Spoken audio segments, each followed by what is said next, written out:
As it seems, the New York Jets head coach and general manager search might be coming to an end soon. Jets insider Rich Cimini labeled a front runner for the job. We'll break it down and much more, all coming up here on a Sunday morning edition of NY Flight Jets Talk, joined by Nick Faria. Jets, Jets, let's go. Jets wide receiver Wesley Walker. Wesley, how you doing today? ESPN writer, Mr. Rich Cimini, Jets reporter for The Athletic, Mr. Zach Rosenblatt, Hall of Famer, and Jets legend, Mr. Marty Lyons. Your host, Connor Law. Hello everyone. Welcome into another edition of NY Flight Jets Talk here on this Sunday morning, January 19th, 2025. Jets still searching for a head coach and general manager, but Jets insider Rich Cimini labeled a front runner for the position. We'll break it down and much more, all coming up here on NY Flight Jets Talk, joined by the great Nick Faria of Athlon Sports. Don't forget about our membership raffle. Every membership you gift gets you a ticket into our raffle. There's the leaderboard. Prizes this month: Garrett Wilson signed mini helmet, Wayne Corbett signed football, free item from our merch store, along with a channel emoji. So I appreciate all your support, and I appreciate you guys tuning in. Smash the like button, subscribe to the channel. That is the free way to contribute to the show. But let's bring on our guest. He covers the team for Athlon Sports, and his team is playing today, the Philadelphia Eagles. Nick Faria joining us on the program. Nick, what's poppin'? How's everything going, Connor? I'm doing well. Just hoping there's some sort of movement within the head coach and GM search sometime soon. ESPN's Rich Cimini linked Aaron Glenn as a front runner for the position. Nick, his name's been, swirling around recently. It was a tough game last night. He's been at the top of fans' list, really, as a potential head coach candidate. Do you think what we saw last night should influence fans' decisions on potentially hiring Glenn?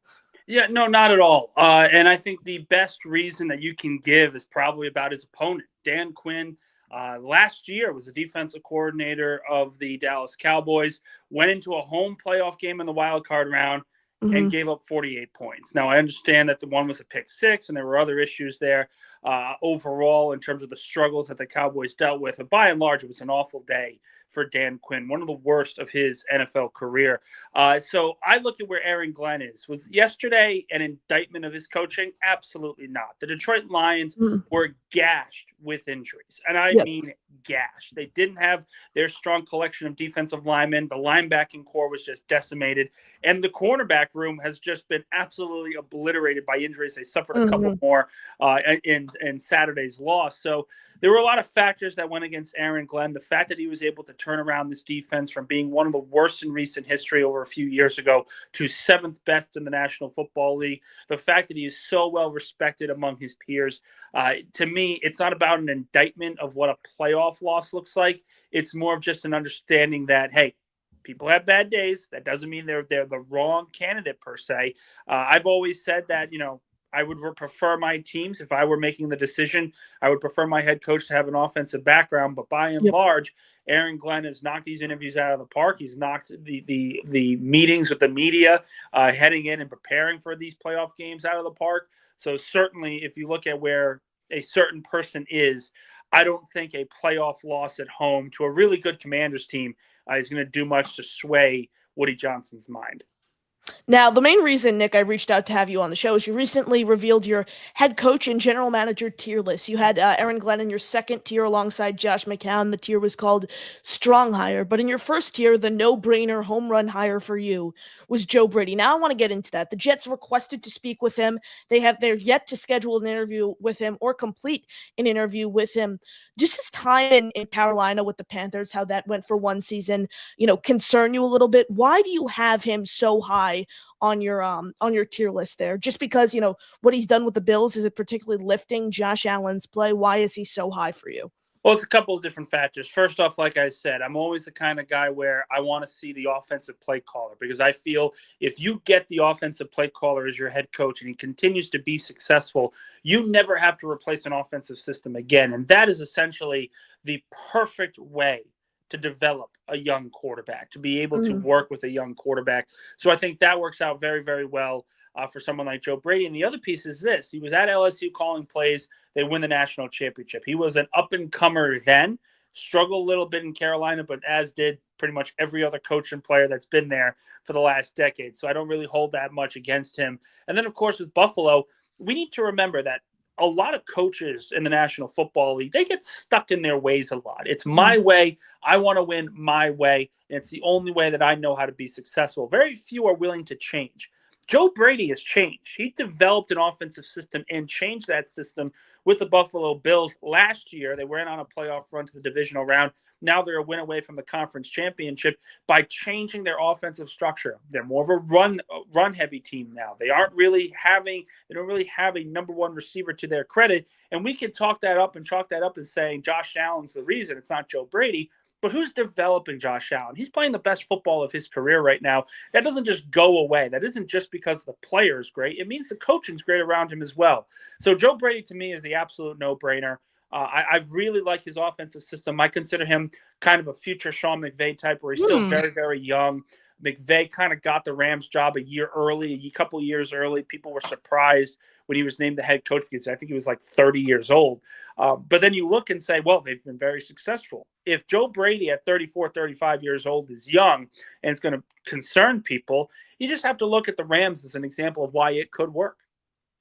Now, Nick, you mentioned potentially being a year early. The Josh McCown talk for head coach is underway. You know, Adam Schefter reported he's not leaving Minnesota unless it's for a head coaching job. You had him right there alongside Aaron Glenn in your strong hire tier. I think with the right staff around him, McCown has potential to be a solid head coach in the league. Remember, being a head coach is being a leader, and McCown does just that. I mean, an 18-year journeyman quarterback. You'll never find one person to say one thing negative about Josh McCown. I mean, look at Dan Campbell, who's this motivator, this leader of men. Yes, he lost last night. He's one of the best coaches in the league, and he was obviously the interim head coach with the Dolphins first season, but he was a tight ends coach before he went over to Detroit. I think the thing is you need to get a leader at the head coach position and then surround him with a strong staff. You've spoken a lot about Doug Peterson as a potential veteran play caller around Josh McCown. On the defensive side of the ball, some connections that caught my eye were Mike Pettin. They had a connection from their playing days, and now they're both on the Vikings staff together. Lovie Smith, McCown played under Lovie Smith. All three of those guys have head coaching experience. You know, why are you so big on McCown? Do you think with the right staff around him, he has a potential to be a Super Bowl winning coach, even potentially 3 or 4 years down the road? Is that mindset you'd rather be a year early than a year late? Exactly. And with McCown, it's a little bit interesting because he's never called plays. Mm-hmm. He has never held a coordinator position. The only thing he's had over the last 4 years is quarterback coach. I will say that, to me, it draws a comparison to one Andy Reid. When Andy Reid got the head coaching job in Philadelphia, he was coming from the Green Bay Packers. He wasn't the play caller for Mike Holmgren. He wasn't even the one developing the offensive system. That was a Mike Holmgren-led system that was obviously a part of the Bill Walsh tree. So Andy Reid didn't have play calling experience. He was just a quarterback coach for the most part throughout his early days in Green Bay. And then he was given the head coaching job for the Philadelphia Eagles. That was a gamble. And clearly, Jeffrey Lurie knew what he was doing. Andy Reid, now one of the greatest coaches in NFL history. And with Josh McCown, I think the one thing Jet fans look at, Jet fans continuously push and say, we need a coach who understands how to play and win in New York. Well, Josh McCown's been a quarterback in New York. He was a quarterback for the New York Jets. So he understands not only how to deal with the media, but also the expectations of the fan base. And as a former quarterback, he does understand the structure of calling plays and why you need to be a step ahead of your opposition. So I look at him as a guy that maybe, hasn't called plays, hasn't been a coordinator before, but he knows how to do the job. As a quarterback, you have so many requirements, so many things you have to deal with before a game and during a game. And the fact that McCown was able to handle that and develop that into a very long playing career tells me that he understands the expectations moving forward. So I look at McCown maybe as a future Andy Reid type. Reid wasn't exactly super young, the Sean McVay type when he was hired by Philadelphia, kind of like Josh McCown. I mean, McCown's pushing 40. I look at where the Jets are. I look at where they need to be. They need to find a quarterback. They need to develop that quarterback once and for all, finally figure out who's going to be the future signal caller of this franchise moving forward. And I want to surround him with people that understand the rookie, understand how to get the most out of him. And former quarterbacks turned quarterback coaches speak a lot to me in that regard. So, yeah, I mean, Josh McCown, he interviewed already. He was very close to getting the Houston Texans job a few years back. But he had no coaching. He didn't even have 1 year of coaching experience at the NFL level. And think about that, though. He was such a good interview that the Texans were about to give him a head coaching job with no coaching experience. The league had to come in and essentially say, no, you can't do this, hire somebody else. Think about how excellent that interview must have been. And again, I have no word on it, but from everything that I have heard outside is that McCown knocked it out of the park. If he is able to dominate an interview like that and completely ace an interview like that, where a franchise is almost ready to keys, full stop. What does that mean now when he's got a few years of coaching under his belt? He's worked with a good quarterback. He's helped develop a journeyman quarterback in Sam Darnold. I think that's a very real possibility that Jet fans need to wrap their heads around. Yeah, I mean, literally no coaching experience at the NFL level. Nick, when he was the backup quarterback with your Eagles, he would fly down to Myers Park High School in Charlotte, North Carolina twice a week for game days and practice to coach his high school football team. Like, that's how much dedication he has to coach. He's a motivator. You know, he might only have 2 years of coaching experience at the NFL level, but think an 18-year journeyman quarterback. He was a backup most of his career, yet he was mentoring these guys. I think that's really important to note as we kind of narrow down these candidates here. Now, Nick, let's move over to the general manager search. Samini said that he expects the Jets to kind of whittle this list down to 2 to 3 candidates in 48 hours. He said that yesterday morning on appearing on ESPN New York. Who do you expect these 2 to 3 candidates to be that the Jets are really going to go after? It's going to be close. I think if they're going to go after Joe Brady or they're going to try to find him, you look at Gain from Buffalo, the assistant GM, makes a lot of sense. Newmark, his experience with Aaron Glenn could also be a potential pairing. There are a lot of different names that you can look at. I mean, Mike Borgonzi now out, John Eric Sullivan, really well respected in circles around Green Bay and out of Green Bay. And then, of course, the big question is Alec Hallaby, the assistant GM of the Philadelphia Eagles. A lot of people love the Hallaby connection. I think it may be too early for him. And the reason why, over the last couple of years, he's been the disciple, the right-hand man to Howie Roseman because of his analytics track. Howie kind of sees himself in Alec Hallaby, young kid, getting some really good experience.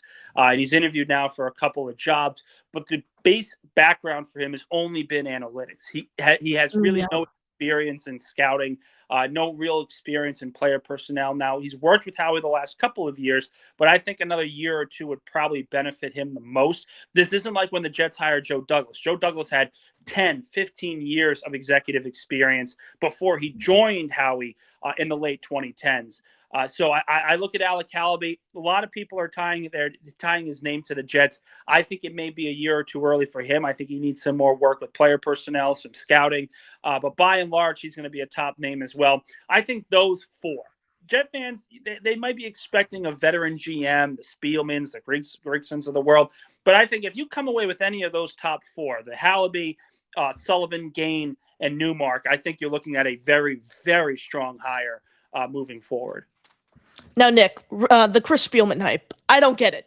Talk to me about this here. He's never held a front office role before. I mean, he's basically the assistant to the owner. I get all the hype. Well, he suggested to hire Brad Holmes and Dan Campbell, but we're talking about, Jet fans have been so gung-ho on, we want someone who has experience. We need experience to be the next head coach and general manager. Well, I think Chris Spielman is far from experience.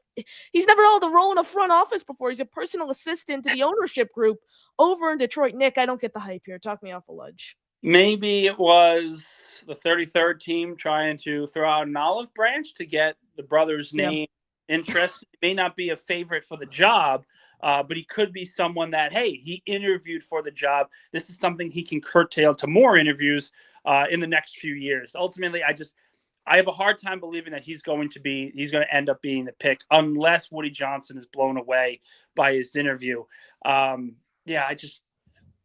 Jet fans want experience. I always say that experience and this whole culture demand, I think, is a little overrated. You need a guy that knows how to win. You need a guy who's able to win, period. Sean McVay was not a real culture guy. when he was coming out. They saw him as an offensive guru, and he helped turn around the Rams almost immediately. It wasn't about the culture. It was the fact that he had an offensive system that worked well with the young quarterback that they had. You look at Doug Peterson. Doug Peterson wasn't really a culture guy. Year one, they go 7-9. Year two, they win the Super Bowl because he was a really, really good play caller early in his career. So I look at this idea where they need a culture setter and someone with experience. And I look at that as essentially hogwash. You need someone who knows how to win. To me, the easiest way to find someone who knows how to win is someone who can develop quarterbacks. Because if you can develop a quarterback, that's going to get you on the path to winning. You look at Kyle Shanahan, being able to get Matt Ryan to be the MVP and getting the most out of Jimmy Garoppolo and Brock Purdy. That's helped Shanahan reach 2 Super Bowls. Plain as day. And people will argue that, he may be a little overrated in terms of winning the big game. But I'm sure everyone would give their arm and a leg for Kyle Shanahan to come be the head coach of the Jets because he knows how to develop quarterbacks. It's not about his prior experience. It's about knowing how to develop quarterbacks, because when you can develop a good quarterback, you're going to win. Case in point, look at the Washington Commanders now. Smash the like button. Make sure you are subscribed to the channel. I appreciate all your support. Only a few more minutes left with Nick. I'll stay on after. Take your calls, answer the rest of your questions. We'll take this one from Ace of Spade, Nick, 'cause it's a direct question to you here before we let you go. Of those 4, who would you pick to be the team's next general manager? It's a great question. I think I would take Gain. I love Gain. And the reason why is because I want him pairing with a guy that he trusts. And working with Joe Brady now for a couple of years, I think that's the way to go. I know he's got prior experience. I know it didn't really work out, but the team that he's been able to build around, the Bills being able to sort of restructure their roster and still be successful. And again, it's not all Josh Allen. They brought in James Cook. They brought in Keon Coleman. They brought in all these new faces around both offense and defense, and it's worked extremely well. And if they can find the quarterback, if the Jets can find the quarterback, this all goes away. All these concerns go away, because even if they go, let's say, 7-10, but the quarterback plays really well, if it's a rookie, you can look back and say, hey, we've got something building here. We can build off this and improve moving forward. So where the Jets are right now, you can't really be upset with any of those 4. I think if I were probably the hiring man, I would take Gain as the top choice. I would probably put Eric Sullivan at 2 and then Newmark at 3. Newmark being in a new place that first year. He's done remarkable work in helping rebuild the Commanders. After 20-something years with the Lions. Right. But at the same time, I want to see more of that moving forward. Just 1 year, to me, wouldn't exactly be the greatest overall. So I think, again, this isn't to say he's not a candidate, that he's a top candidate overall. If it's between him and Gain, though, I would take Gain. I love Gain, Nick. I wish he never lost that power struggle in Houston with Bill O'Brien, because that first season he went 11-5. We only saw 1 draft out of him too. That's the problem. Like, I wish there was just such a larger sample size. But I think you get Gain, you pair him with an Aaron Glenn, a Joe Brady. I think that's a really, really interesting new regime. Just one quick thing here, Joe Brady. Do you have any intel there? Are the Jets actually ever going to interview him? It seems like they have nothing scheduled. They requested him. Nothing that was said that he declined their request. Well, do you have any intel there? I don't, but I do want to stress that these things do take time. Obviously, the Jets are trying to hire the general manager first before the head coach, and with Brady still available and still playing and having his team play, I think that could just hold the phone just a little bit. You look at a couple of examples. The Arizona Cardinals didn't hire Jonathan Gannon until a day after the Super Bowl in 2022, and you look at Shane Steichen. He didn't accept the Colts job until after the Super Bowl in 2022. Yeah. So the head coaching search takes time, and they are not wrong. The Jets would not be wrong for waiting for these guys to open up officially to be able to talk to them. So I wouldn't be surprised if they're just being patient with Joe Brady, trying to figure out, okay, when exactly can we talk to him? When can we potentially hire him moving forward? And a lot of that's going to come down to whoever the GM is eventually. Now, could you see any world, let's say the Jets go ahead and they hire John Eric Sullivan as the GM. All of his experience as an executive comes with the Packers, working his way all the way up from 2004, now where he is now as their vice president of player personnel. Someone he's connected to is available right now is Mike McCarthy. Nick, the Jets have expressed no interest in talking to Mike McCarthy. Let's say the Jets hire John Eric Sullivan, and Eric Sullivan says, I would love Mike McCarthy to be the team's next head coach. Could you see something like that? They get the GM in here first, then they maybe interview a head coach and think about bringing them in because of a connection prior made? I think that would be dangerous. And this is why I think Sullivan isn't my top choice. Okay. Because when you have an executive, and this happens with coaches a lot too, when you have an executive who's been around one place, that isn't really a good relationship builder to begin with, because that means all of his relationships have started and have been kept in that particular place. And I look at Doug Peterson as the great example. Doug Peterson's a Super Bowl winning head coach. No one can take that away from him. But the problem he has is he gets stuck in his ways about what he expects his team to do, and he doesn't have the ability to go out and find other people to help him with his scheme. Case in point, he's had Press Taylor as his offensive coordinator now for 5 seasons, and it's been a disaster with Press Taylor. Instead of bringing in someone new, he can't, because he was an assistant coach under Andy Reid immediately after his playing career. And immediately after his playing career, he stayed with Andy Reid as an assistant time and time again. So we didn't really have those relationships built over time. Now, this isn't to say that Sullivan wouldn't be able to have that. As an executive, you need to make sure that you have good relationships with people around the league. But it's something to keep an eye on, both for coach and general manager. And as opposed to McCarthy, the Jets thought it was a finalist 2019. They wanted him to come in. They interviewed him for the job. They ended up choosing Adam Gase. Do I think they could give him a chance that would now be a third go around? I have a hard time believing it. Look at NFL history and coaches who have gotten a third chance with organizations, and it's not really that good. It really isn't. So I would caution the Jets to stay away from a guy like McCarthy.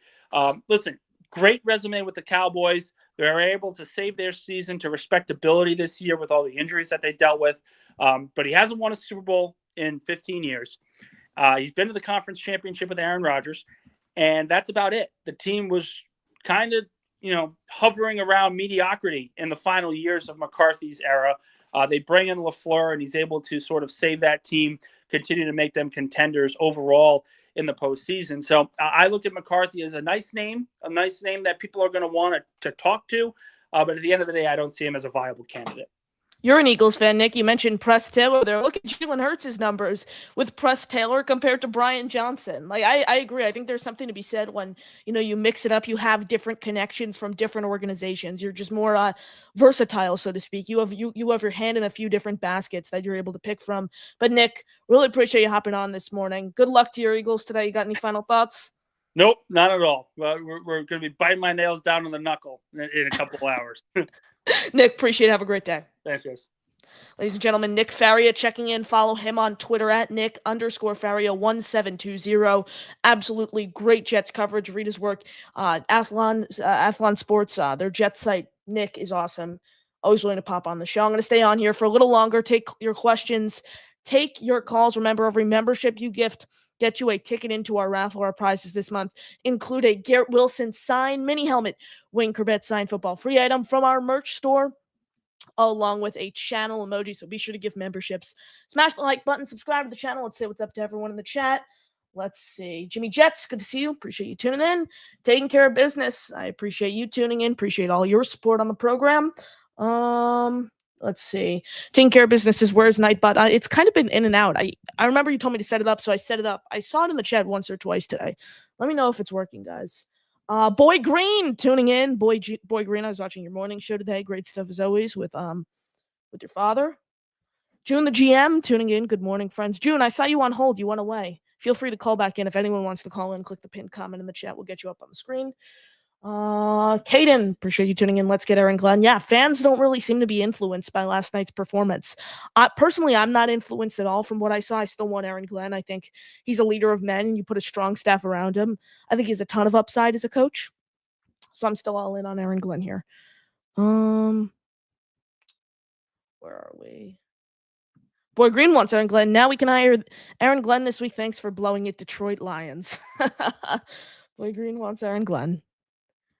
Alan, I appreciate you tuning in. He's worried with Joe Brady minus Allen and Burrow. That's what I was saying. That's what Alan. That's why I asked Nick that question at the top of the show. I wouldn't absolutely hate him. I'd probably put him in my B or C tier. Definitely not A though.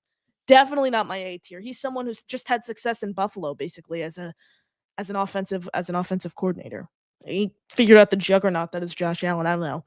His struggles in Carolina, where he didn't have the most talented offense in the world, scare me a bit.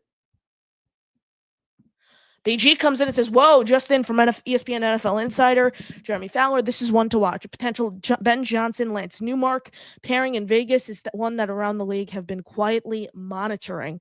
I'll say this, I'm not completely sold on Newmark. I want to see more of him in an increased role.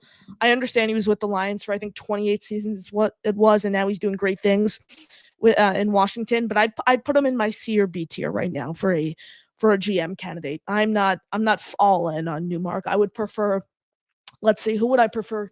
Thomas Dimitroff, I don't know about John Robinson, Mike Greenberg, Alec Hallaby, those guys, Brian Gain. I'd probably take 4 or 5 guys over him, just off the top of my head. I'm sure if I saw the full list of all 800 candidates, I would be able to come up with a few more I prefer over Newmark. I think Ben Johnson's ultimately going to go to Vegas. I don't know who the GM will be, though. They were clearly hunting for a top candidate once they fired Tom Telesco. Let's see. Caden wants Aaron Glenn. Can we get Aaron Glenn already? I'm surprised how many people like Aaron Glenn. Despite, don't get me wrong, I'm a huge fan of Aaron Glenn, but not a lot of people liked him at the start of the cycle just because they viewed him as solid 2.0. I don't think he's going to be solid 2.0. You give me Aaron Glenn with Brian Gain and a strong offensive coordinator. I think that's a great hires there. Let's see. We have 59 of you watching, only 25 likes. Math is not mathing. Smash the like button. It's completely free. It helps the show grow. And let's see, be sure to subscribe if you haven't already. Please do. It helps the show, and it's completely free along with liking the video. Let's see. Got anything else in the chat? Phil, Jets need an offensive head coach. If we can't get Kingsbury, get Joe Brady. Kingsbury, I don't think has any interest in the job. I don't think he wants to interview. And Joe Brady, there's no reports. The Jets requested to speak with him, but there's no reports of them actually completing an interview. Keep the questions coming in. We'll be sure to get to all of those. But let's go over to the phone lines. Our guy Nate joining us here on the program. Nate, what's going on? Connor, good morning. How we doing? Can you hear me? I'm doing well. How are the streets of New York City today? They're quiet. It's a nice holiday weekend, so we're going to get a morning coffee. For sure. Real quick, you just mentioned Kingsbury.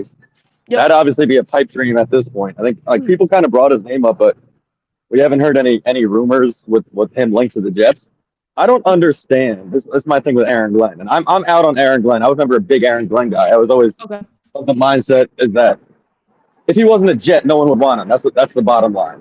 Mm-hmm. He had a couple videos that leaked out that I think people visualized him as like the next Rex Ryan because a couple what was it from Hard Knocks or something? The same kind of he was like yelling in the meeting room. Whereas like all coaches do that. Every coach in the NFL does that. Whether they were on Hard Knocks that year and it got leaked out, it was like, yeah, look at I want our guys talking like that to Quinnen and then we'll be great. It's like, nah, show me you're a good coach. So and we have. For players, we're all about the big game, right? You know, Sam Darnold, big game, didn't show up. Sam Darnold playoff game, didn't show up. Everybody is done on Sam Darnold, like sold on him. But when it comes to coaches, we don't have I don't understand why it's not like he had 2 weeks plus to prepare for this team, and he looked completely unprepared. The biggest plays to win the game, 4th and 2. I was on the phone with Rob B. The whole stadium knew. If you've been watching Washington games, they run that rollout where they sprint Jaden to the right, where they'll put him behind center like a 4th and 1. Such a mobile quarterback with so many weapons. Yeah, but they'll put 8 guys on the line, so you got to guard the 1 yard push, and then he sprints it. But the DBs, everyone bit and took 2 steps in. Like the whole stadium knew what was coming, and they let him sprint to the outside. Then you got 12 guys on your defense on the biggest play. Like your season is on the line. And you don't have the personnel out there correctly. You got 12 guys making a Jets-like mistake. So I don't know why fans don't put that onus on coaches like we do players in big games. This is your moment to shine. We got it. You can beat the Chicago Bears and Caleb Williams twice in a regular season game. Wonderful. You're the most stacked roster in the league. But when it comes to like Washington had the worst rush defense. This was a 9.5 point game. This was reminiscent. I think they were home too as a 1 seed. The Jets were at 13.5, I think, in Foxborough 14 years ago. Shout out to my dad again for bringing that. I think it was minus 13 or 12 and a half. But it was a big time upset like this, and that was after a 45-3 loss to the Jets. So I don't understand why people are just, oh great, now Aaron Glenn is available because the Lions lost. I mean, I was never big on Glenn. He has minimal coaching experience, and I'm just, who is he bringing in on the offense? It's just I think it's a Jets name. And John regarding Morton. GM, who would you say? John Morton, I think, would be a top offensive coordinator option for him as well. Again, former Jet OC. I guess I could get excited about anyone as a Jets fan, but there's certain names like when John Idzik got here, when Adam Gase got here, Yeah. you get behind it, but you're just like, fuck, like I hope this works out, but I have no hope. And it's just like the same thing with Aaron Glenn. I think is a pipe dream in all of our. And the coffee shop is just not open yet. I think it's a pipe dream for it to work out because just like Rex Ryan, like the people who wanted Rex Ryan, just like you want it to work out because it didn't work out 10 years ago, and it's just I think it's just that same thing with Glenn. We want it to work out because he's a former Jet. There's no other names anybody knows out there. Like if there was a former Jet that was out there for GM and it was Leon Ryan Washington Gaines out there. I mean, no, but I mean, like, I mean, a Jet that people love. If Bart Scott was in player development for 10 years, he will be screaming Bart Scott's name. Curtis I think Martin, it's the same. yeah. Yeah, if he was in player development for years, we did hear people say bring Curtis Martin in as an advisor, even though he's done nothing in football for years. And so, I don't know. Regarding the GM, I'm listening to the names you say. I listen to the names everybody says, right? I don't think any of us knows Jack Bleep, right? Like, none of us are in those rooms with those guys. So, like, whether if Orgonzi went to Tennessee, was he the guy that found everyone that they drafted, right? Or was he the one that said, nah, Mahomes is going to be trash, don't draft him? Like Eric Bieniemy, yeah. There's so much stuff that goes on in these organizations, and it's like you just want to get the right guy with the right temperament. Like I thought Joe Douglas was the right guy. He obviously drafted the wrong quarterback. I think if Joe Douglas would have drafted Jaden Daniels #2 instead of Zach Wilson, we'd be having a completely different story in terms of like roster development. But yeah, I don't know. Just like whatever. The guy in Gain, I like him. I looked into him. What the guy in Green Bay, Billy Bob Thornton with the 3 names, like another one, good history. But they got to be the right guy. I don't think any of us know Jack, and we hope the Jets are doing their due diligence, or not the Jets, but the 33rd team and their 33 interviews to get this right. I think we're at a decent spot with the roster, and we need someone to build off this. And you could royally ruin this franchise in the next 5 or 10 years if you pick the wrong guy here. So I think GM is the most important thing right now. I'll say this about Aaron Glenn here, Nate. First, a lot of the points for the Commanders came off turnovers. The pick from Jameson Williams. Jared Goff had an awful game, turning the ball over several times. So they got prime field position in the red zone. I did not think the defense played their best football. Let me just be clear there too as well. But they've been decimated with injuries too. And at the end of the day, you look at their numbers all season. I think they were the 5th best scoring defense, 5th or 7th best scoring defense. So they were an upper echelon unit all season long. And when push came to shove, the offense turned the ball over in the red zone several times, gave the Commanders prime field position, and they were overall decimated with injuries. They said it on the broadcast. Glenn had to deal with 11 of his players on IR. 11 of his key players on defense were placed on IR. It's tough to bounce back from that and still perform at a high level. As for Kingsbury, he clearly has no interest for the job. I was all in on Kingsbury in November. Right after they fired Saleh, people call me crazy for it, but now you look what he's doing last night, out scheming all these guys. He's the offensive coordinator under a defensive-minded head coach. Head coaching experience is a quarterback whisperer. He has no interest in the job because they interviewed him in 2019 and they gave Gase the job over him, similar to Todd Monken. Like I could see why he would get offended over that. So those are my 2 responses to your points there. Yeah, well, all right. So I know you're a stats guy and you got all the numbers, right? But when we're watching that game last night, was there any point that you thought the Lions could stop Jaden Daniels? Like No. It looked like he was at their mercy. He was on 3rd and 4th down too. They were just automatic. It didn't matter. Like whether they were dialing up a blitz, like he plays a way too much man, in my opinion. Glenn and got burned on it a lot. But at no point, just watching that game, getting the feel of the football game, did you think the Lions were going to stop Jaden Daniels? So like regardless of they had some turnovers and whatnot, but the preparedness of that team was not there. Like they was not there. At no point was I like, they can stop, like you said, they can stop them on 3rd down, they can stop them on 4th down, every 4th and short. They didn't even hesitate. Dan Quinn kept his offense out there all the time. He looked at Jaden and said, we know we can get these 5. So that was frustrating. And to your point though, with Kingsbury, Like that was the point I made earlier. Like that's a coach I want because he just spent 2 weeks preparing for people that are preparing for him and out schemed like it looked like he was playing on all rookie on Madden, and you're just Yeah. you need to get your stats and then you Like go on it. arcade mode, all rookie. Yeah. It was amazing. So when guys have 2 weeks to prepare and don't do anything and then we create like again, yeah, you have the injuries, they have all that stuff. But like I remember, I'll bring up the since we're all Jets fans and here's the 2011 um, Jets New England game. The Jets were rushing Sean Ellis. Chris Jenkins was out for the year. Maybe that was the year before. The Brian Thomas was on the other end. Rex Ryan was drawing up blitzes, sending Marquise Cole off the edge. You know who Marquise Cole is, Connor? No, I'm gonna He be was the honest. he was the sixth DB off our depth chart back in 2010. So he was Wow. sending stickers out there, and Jesus. he would confuse the shit out of the defense. He'd be in all coverage. Then Tom Brady would change it. Then the Jets would automatically like they would respond and they would change what defense they were coming. So I think Marquise Cole might have got a sack that game off a confusion off a Wow. blitz. So like and you watch that game, Tom Brady was lost. There's no if, ands, or buts about it. Tom Brady was back there for 7 seconds, had nowhere to throw it, and would throw it into the dirt after 7 seconds with no Jets pass rush. So it's possible with injuries. I just want to I think we should hold coaches up to a higher standard in terms of the big games, just like we do with players and quarterbacks. Like, can you show up in the big game? Can you prepare in the big game? Same thing for a coach in my opinion. So if we get Glenn, I'll get behind it, just like I got behind Adam Gase, but I don't know. I'm not most excited. I'd almost rather take the home run swing on like a McCown, who I heard you talk about earlier with Yeah. Faria. Like, give me someone that even if we're a year or two early. I mean, to be honest, like Alan's right. We're probably going to be wrong. It's probably going to be the wrong coach and we're going to suck anyway. That's just the history of the last 50 years, right? So let's take the swing on a guy who we know in the building, who everyone loves in the building, and like you said, has that quarterback whisper, but maybe it's a couple of years early with McCown. Maybe he's the guy. Probably not, but I'd rather take that over a guy who's a former Jet. And in my opinion, outside of the fact that he's a former Jet, a lot of people would not be wanting as a head coach. Nate, here's what I'm going to say. This team has not made the playoffs in 14 seasons. Let's put the past 14 years behind us.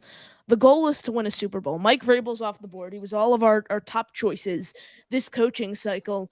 I mean, I think it's gotten to the point I don't want to go into the playoffs for the next 3 seasons, sneak in at 9-8 with Arthur Smith as our head coach and get demolished in Buffalo every year, 40-0 in the first round. That's not exciting for me. I'd rather take a big swing on a Joe Brady, a Bobby Slowick, a Josh McCown, guys who have yes, they do have a lower floor compared to Brian Flores or Aaron Glenn, but they also have the highest ceiling. Nate, let's look at ourselves and let's be real. This is an offensive-driven league. You look at the teams that have success, most of the coaches are young, innovative, offensive minds. Or if it's not the coach, it's the coordinator. Cliff Kingsbury, he's in his 40s. He's an innovative offensive mind. Boom. That's why the Commanders are having so much success. Yes, they have a great quarterback, but it's an offensive-driven league. Take a big swing on a Josh McCown, a Bobby Slowick, a Joe Brady, who could be Kyle Shanahan, Sean McVay, Kevin O'Connell 2.0. I think that's where we need to go right now. Nate, I appreciate the call. You got any final thoughts? No, I like all your thoughts. I mean, we don't know. We just don't know. I just don't want to.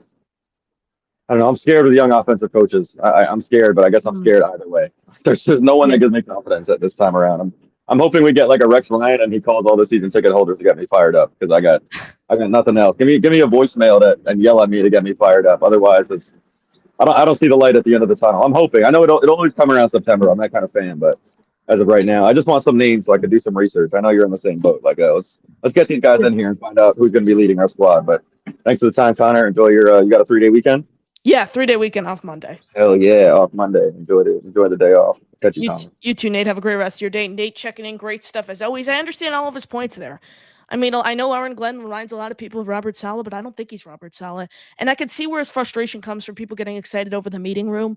Like Jeff Ulbrich did that, but Jeff Ulbrich's now a stiff on the sidelines. Like I think a lot of it is how you in-game, like you handle in-game clock management, stuff like that. I think it goes beyond the meeting room. Smash the like button. Subscribe to the channel. Don't forget about our membership raffle. Every membership you get you a ticket into our raffle. Prizes this month. Garrett Wilson signed mini helmet. Wayne Corbett signed football. Let's see our like counter at right now. We have 48 of you in the building, 37 likes. 11 of you have not clicked the like button. It's completely free. Hit the like button. If you haven't subscribed already, it's completely free. Hit subscribe. Let's get an exact subscriber count here before we go back to the phone lines. 1,382, guys. The goal is 2,000 before the draft, 3,000 before the 2025 season. We could do it. hit the like button, subscribe to the channel. You guys are the ones who keep the show alive. I appreciate all your support. If you want to call in, just like Nate, hit the pinned comment in the chat. Ricky is up next, but before we bring him on, 2 memberships from a little while ago. Chris J comes in, 2 different gifted memberships. Chris, I really appreciate it. That's 2 more raffle tickets for you. If you want to be just like Chris and you want to get raffle tickets to have a chance to win our epic prizes, just give memberships. Unfortunately, it's not showing me who those memberships went to, but Chris, I greatly appreciate all your support. Let's keep it going with your calls. Our guy Ricky, the biggest Aaron Glenn fan I think there is in the Jet fan base, is up next. Ricky, how you doing? Hey, what's happening, Connor? For Nate says that we only want Aaron Glenn because he's a former Jet. And then he says we should hire McCown because everyone in the building knows him and likes him. Isn't that the same thing? I mean, I would rather get the guy that everybody knows and likes who has the experience than the guy that doesn't. And I will agree with you that, most of the deficit in that game came off of turnovers. It wasn't because of the defense. And let's look at this, okay? This year, we lost C.J. Mosley and Jermaine Johnson, 2 players, and our defense never recovered from it, really. Aaron Glenn lost 11. I understand that he had, 2 weeks to prepare. However, I don't think that he just completely got out schemed like to the degree that Nate is saying. I mean, he's got second and third stringers out there, Yeah. I said that's why I said 11 thing, players on IR. Like that's hard to bounce back from. I don't care how smart you are as a defensive mind. Like, yeah, that's hard. Yeah. I mean, the fact that he managed to scheme and coach his way to a number 1 seed is quite remarkable. I mean, and now we're going to kill the guy because he didn't go all the way. The other thing is like everybody's like, oh, Jaden Daniels. Who is Jaden Daniels throwing the ball to? Terry McLaurin had the 2nd most touchdowns of any wide receiver in the league this year behind Zach only Ertz, Jamar too. Chase. Okay. He's a damn good player too.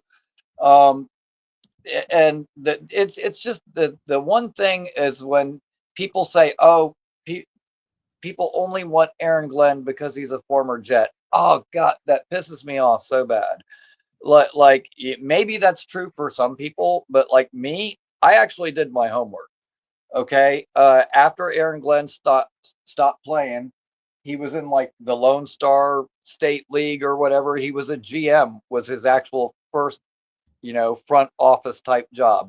No, it was with the Jets, right? It was with the Lone Stars first, and then he went to the Jets 2 seasons after his retirement as a personnel scout. Yes, he was a scout, and then he went on to be secondary coach, cornerbacks coach, and then the entire secondary coach in Cleveland, and then obviously went on to Detroit to doing what he's doing now. But I mean, started off as a GM, then went to a scout, position coach, coordinator. He's worked at every single different level, not to mention the fact that not only was he a player, but a scout and part of this organization. He knows this organization top to bottom, and he knows Woody, and he knows the kind of problems that have plagued us from the inside. Mm-hmm. And guess what? He still says this is his dream job. He wants to be the guy to turn this thing around. I can't believe that so many people are just like, don't think he's the guy. And hey, where's Matt today? Matt's not with you on the show today, Matt O'Leary? No, so we did that. We did the pregame shows in season. I had him on yesterday, actually. I don't know if you saw it. I had him on yesterday for the first time this offseason. It was a great show. So yeah, no, we did the pregame shows together, but hopefully we're gonna be on in the offseason together. I will say this though, Ricky.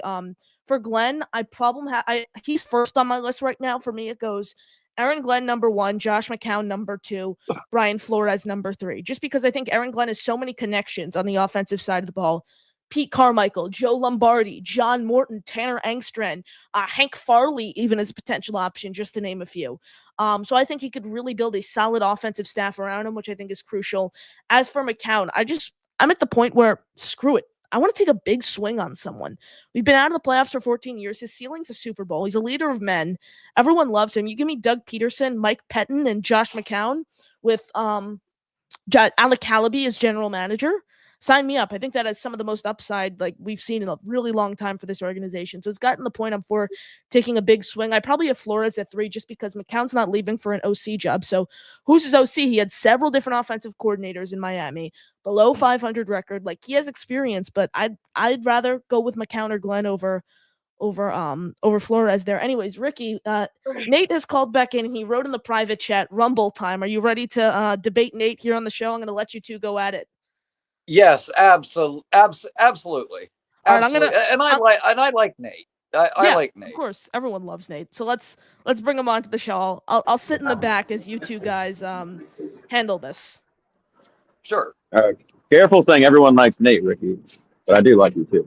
It's a friendly battle. All right. So regarding Glenn, what I more meant towards that point. Can you hear me? Yeah. So what I more meant towards that point was that's the deciding factor with Jets fans is that he's a Jet. That's the reason Jets fans want Aaron Glenn over Brian Flores. That's the reason why Jets fans want Aaron Glenn over candidate XYZ. That's my point. Is that's kind of the deciding factor because like I get what you said with the resume, right? Well, he's done a lot. The defense had bench guys, sure, but like I've seen great defensive coordinators with not a lot be able to dial up defenses and confuse the quarterback. Frankly, when that was my point with Ryan that. Last night, you watched the game. Jaden Daniels was never confused. He was in control of almost every single play on that game. Like it was dominant. But why not Brian Flores over Aaron Glenn? Personally, I just want to ask you. Okay. Because if you're all about experience, he has more experience. He has that and more. He's a scout. He did linebackers. He's coordinator. He had success everywhere he went. He was a head coach with back-to-back winning seasons in our division. He knows the teams in our division. So I think he has more of a resume. That's why I say that. That's my point of why Aaron Glenn is just that deciding factor is that he wore number 31, and a lot of people have Jets jerseys in their closet. Right. Why I don't like Flores, he was not good with the players, alienated the players, also alienated his coaches. The guy was kind of just an asshole, for lack of a better word. The other thing is he didn't only sue the NFL. He didn't only sue the Dolphins. He sued the Giants, and he only interviewed with them. I mean, I don't think you can be that kind of a jackass and just suddenly flip a switch and not be. That's just my thoughts on him. And I get what you're saying about, Jets fans liking Aaron Glenn because he's a Jet. And I mean, I suppose that's a very small part of it for me, and I know you heard the clip where he was jumping on the secondary, but listen to the clip of Ben Johnson talking about him. And Ben Johnson even says, he is the most prepared to be a head coach of anyone that I know, period. And so I don't know. I mean, the reviews I know we've heard that from players too. Everybody loves the guy, but I guess I do kind of feel like it's the same thing we heard with Saleh. He was the number one candidate. The defensive loves him. You talk to the 49ers, Shanahan says he's ready to be a head coach and he's a leader of men and blah, blah, blah, blah, blah. And it's like, I'd rather have a guy that has some experience or shoot for the moon with these offensive guys, where as you see, if you pair a good offensive guy with a coordinator, even if he's not a head coach, Cliff Kingsbury and Jaden Daniels single-handedly beat the number 1 seed last night. So I don't know. I'm just, again, I would get behind Aaron Glenn, but I think he's a bigger name because he had that jersey on. That's my only point. I'm not saying that's the only reason. I'm saying that's the deciding factor. Not for me, but maybe for a lot of people it might be. And the thing I was going to say to Connor, when I asked him, why isn't Matt here? Because Matt has another job. So I was going to say, why is he doing YouTube? According to some of these people, you can only do one thing. He's a defensive guy. But no, if you listen to Glenn's answer, he worked with Ben Johnson. He studies offense to be able to know how to stop the offense. He studies offense as much as I would assume every defensive coordinator does that.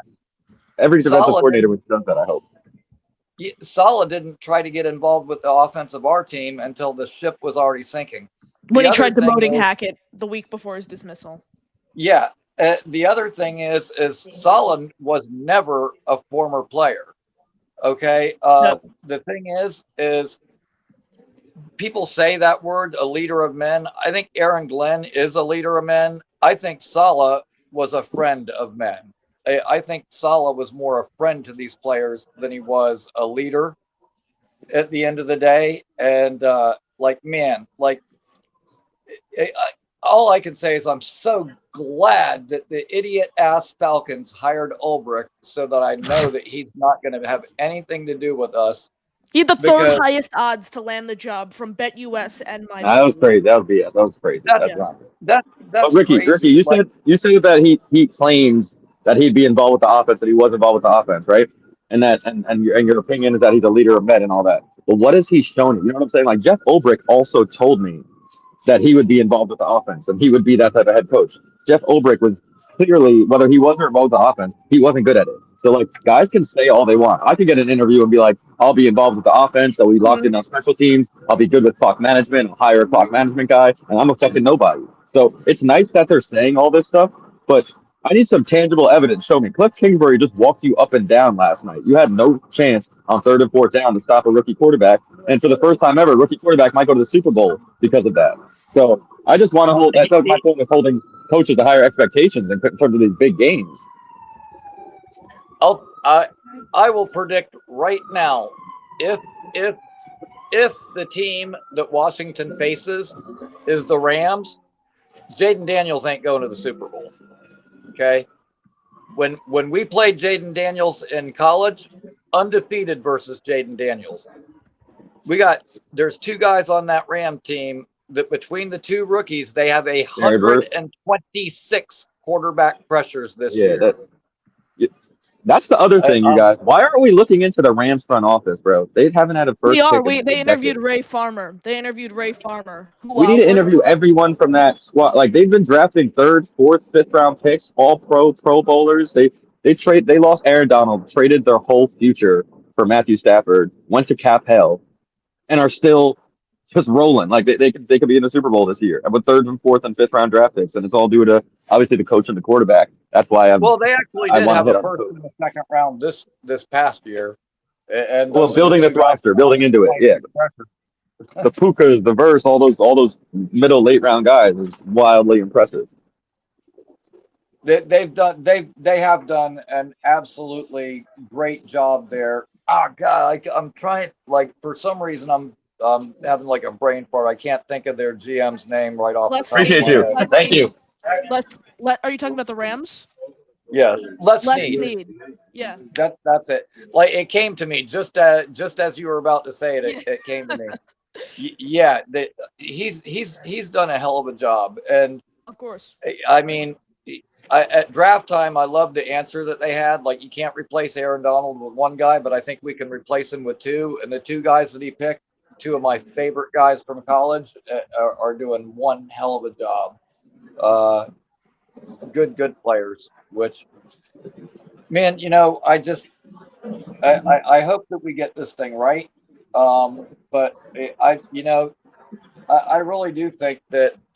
I think the tangible evidence for Glenn is there. Like maybe, we don't see it, but there's a reason he's like the hottest name this cycle, like, or one of the hottest names this cycle. There's a reason that people around the league give him the respect that he has. The Lions were a franchise like ours.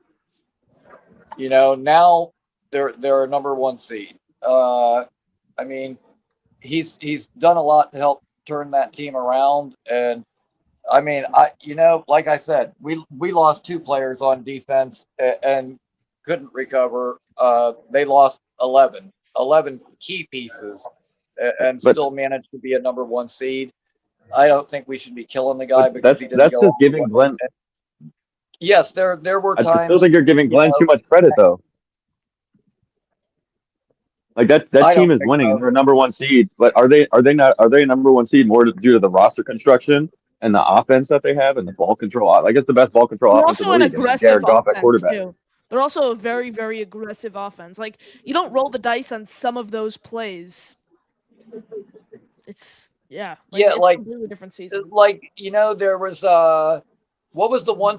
Now the one play they had was actually really cool. Where like he pitched it to Gibbs and then Gibbs shovel passes it. St. Brown. That was a good play, but you know what? They should have stopped there. The Jamison Williams interception throwing into like double, almost triple coverage. Like, I don't care how much they worked on that play. Dude, if the play ain't there, it ain't there. Throw it out of bounds. Like that was just an egregious play. That's where they tried to get too cute. And I get it. It's a big game. Everybody's watching, everybody wants to be the guy that calls the Philly special the next time, the play that everybody's going to remember. But you know what? You tried a couple of trick plays. They worked, at some point they should have dialed it back. The thing that I really didn't like is Gibbs was having such a good game. And then, midway through the fourth quarter, they just kind of went away from him, which like didn't make sense to me. They got scared when they were down 10. They got scared. Yeah, but you know what? I mean, I understand. I don't disagree. I agree with you. I'm just, they got scared.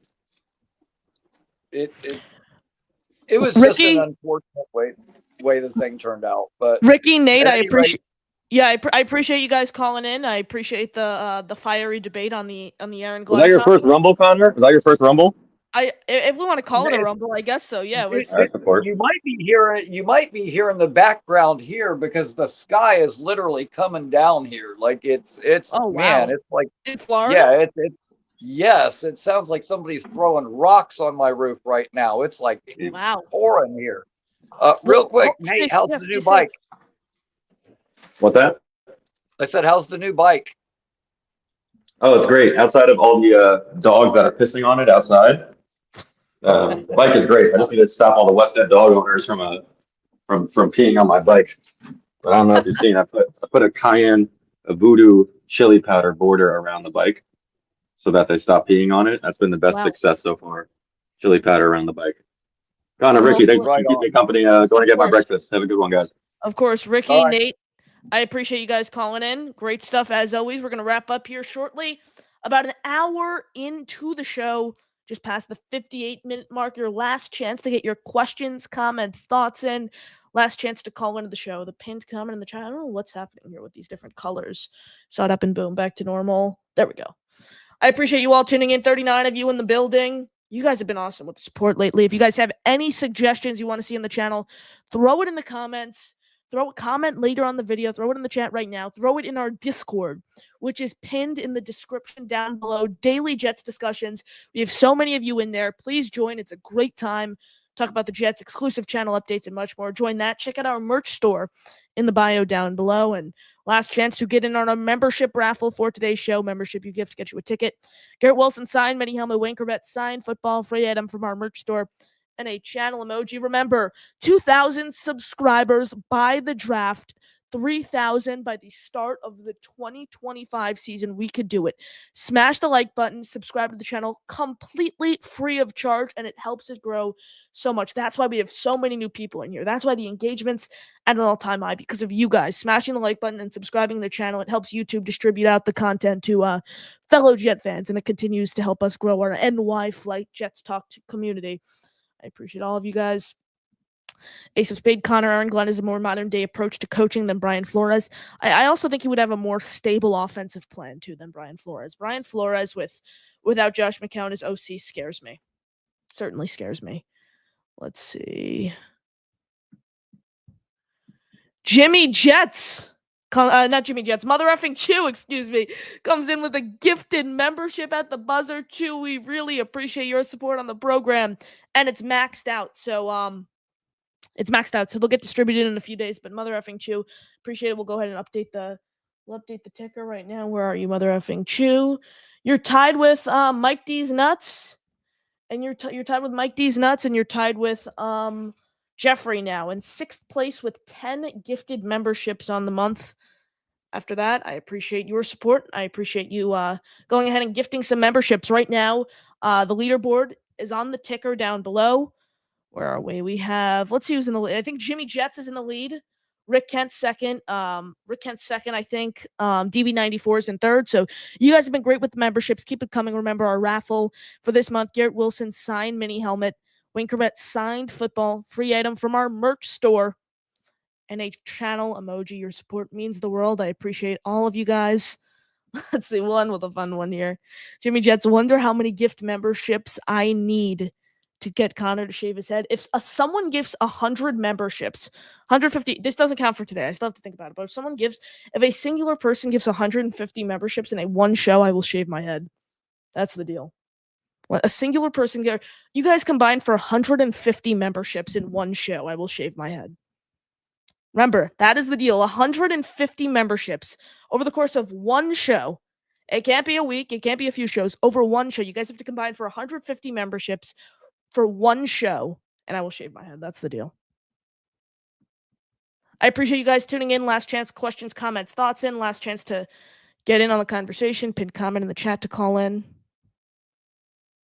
Appreciate you guys.